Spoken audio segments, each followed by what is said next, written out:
ne na Jamila rabbi ya bar kauna.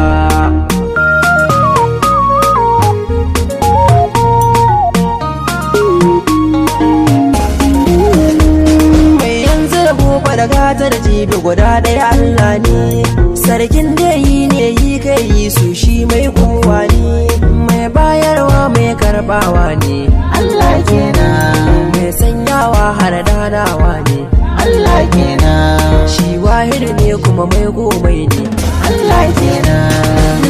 Salati ba arabi gun sahibul khairati, dagon Amina dan Abdullah kakan alil baiti, ni banda kamar ka bagun fati, kaunar sa zuciya ko wani minti, dan isar sa ilahu kamar sa salati. Aure sunna ce kuma ta rasulu to yau ya dauru, a biki na Jamila da Rabi'u Sufa sai na ga an taru, mun kyala bayanin duk mai daru. Kin shiga ɗakin ki, an tsara ababe sun tsatsaru. Kin shiga ɗakin ki, mun bar 'yan yara da kamun faru. Kin shiga ɗakin ki, yau Rabi'u 'yan ɓamin Sufa boy kai dan ango ne, a gurin ta Jamila farar ta gulla kai ɗin jigo ne, ka zamna ta ita ma haka ɗin ne. Jamila da Rabi'u Sufa ɗai ne, shi zama fa na aure ɗan hakuri ne. A biki na aboki na tilas ne in daga muryata, san ba kalami ko warka kuma in buga waƙata.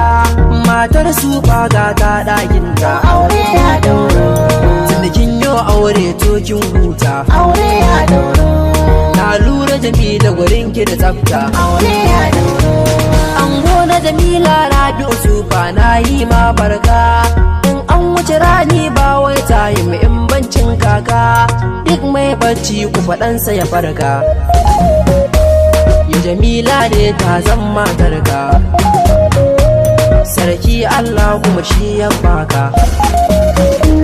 Ya Jamila ɗiya ta mutunci ce kuma gata da kyan hali, kin samu gwanin da kike so kuma maganar ta fito fili, sabo tilas a gane shi a kwani. Kin shiga ɗakin ki, ko a cikin laida yayi dalli. Kin shiga ɗakin ki, akasin haka to ya zama cin zali. Kin shiga ɗakin ki, na lura amarya kyakkyawa ce babu gudun kushe, komai yayyo farko ba shakka to zai yo ƙarshe, ya zam tilas na hutsar kake harshe,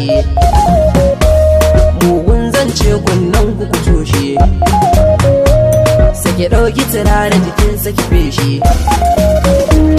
Matar Sufa boy ba shakka ita kyakkyawa ce, a gida ta mutunci kuma mai kirki ita yar manya ce, na lura Jamila yar gata ce aure ya dauro. Kin yo sa'ar ango kin dace, ka ja dakin ki, a gurin ku ayo babbar rana ce aure ya dauro. Ango da amarya Rabi'u Sufa mana aka baka, haƙƙin te taso daga iyaye ya dawo kanka, na yarda Jamila na ƙaunar ka aure ya dauro. Domin dai yau ga ta ɗakin ka,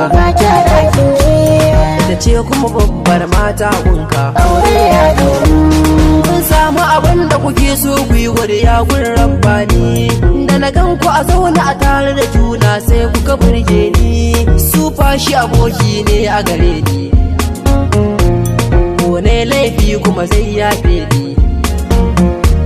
rigima ni da shi samban tsammani. Wasu ce ku ce in har kun ce ku faɗa ku yi komawa, ko da ku faɗa kun nana ta Sufa bai ɗaukawa, da abin da ilawe yo tsarawa, shi ɗana Adam san bai canzawa, mun kyale bayanin duk yan wawa. Fatan alkhairi kun Sufa bai shi da amaryarsa, Allahu gwanin da yake yin kyauta shi ne yan fasa, shi Sufa ni an fara Isa, shi ne na Jamila ni gwada Hafsa, sirrin mu bar saka wani ya jisa. An gode amarya nan zan huta sai wata ran kenan, ga Jamila da Rabi'u Sufa da ke rabu ya bar kauna.